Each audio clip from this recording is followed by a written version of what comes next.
On veut toujours faire miroiter aux gens que tout va très bien.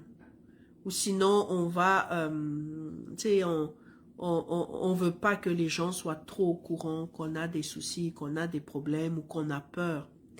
Et pourtant, c'est pas un problème.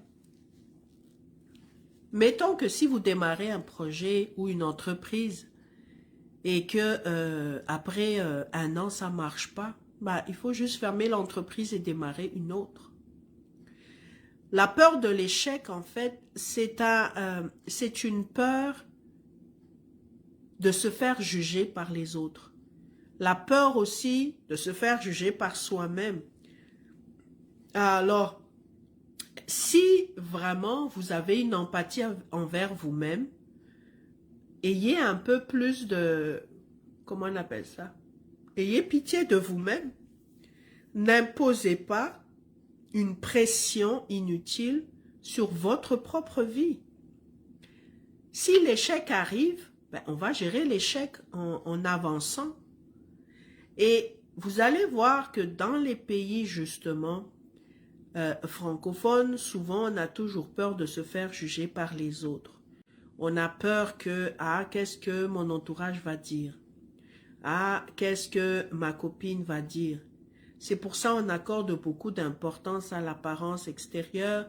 C'est pour ça qu'on accorde beaucoup d'importance au oui-dire. Et ça, je vous dirais que ça vient handicaper notre capacité d'innovation, notre capacité à faire des choses hors du commun.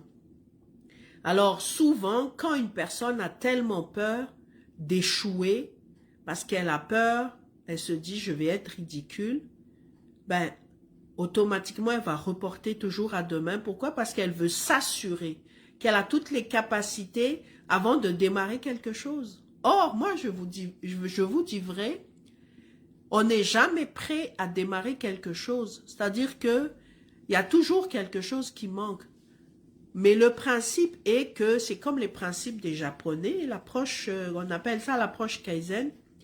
Le principe de l'amélioration continue est un principe puissant.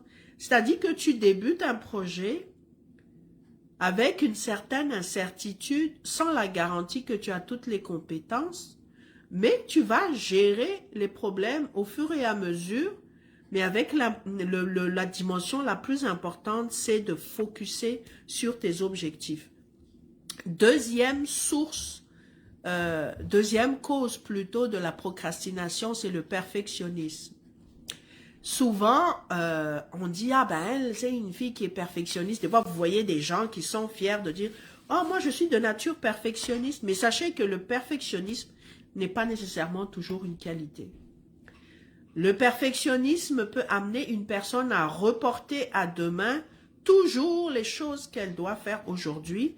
Pourquoi? Parce qu'elle veut être sûre que tout est parfait, que le cadre soit parfait, que les finances soient parfaites, que les associés soient parfaits, que mon collègue soit parfait, ok, que mon document... Non, il faut lâcher prise à un moment donné et puis avancer.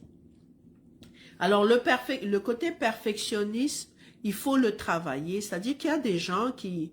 Je ne dis pas qu'il ne faut pas travailler avec excellence. Oui, il faut travailler avec excellence, mais tout en acceptant que il peut y avoir des petites bavures. Puis les bavures sont correctes.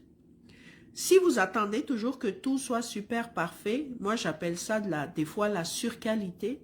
Il y a des entrepreneurs qui vont, même pour livrer les services, ils vont reporter parce qu'ils ne sont pas satisfaits du document, ils ne sont pas satisfaits de ce qu'ils ont fait, ils ne sont pas satisfaits.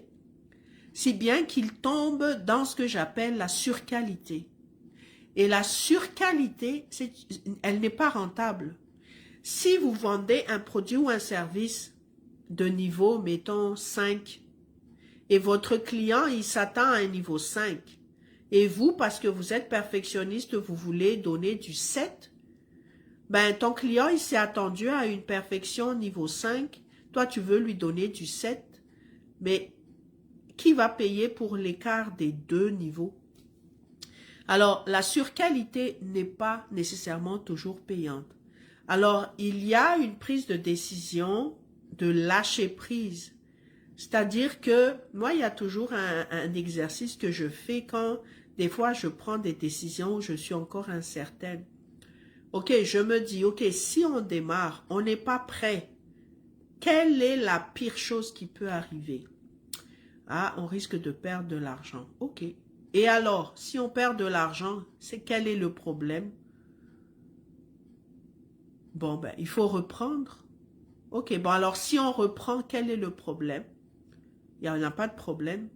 Donc, pourquoi on ne démarre pas? On doit démarrer. La question, et alors, pour moi, c'est la question qui m'a aidé à gérer la procrastination, à gérer la problématique du perfectionnisme. À partir du moment où je ne suis pas encore dans la perfection, mais je veux faire des choses, je me pose la question, si dans mon imperfection, je commence le projet, quelle est la pire chose qui peut arriver?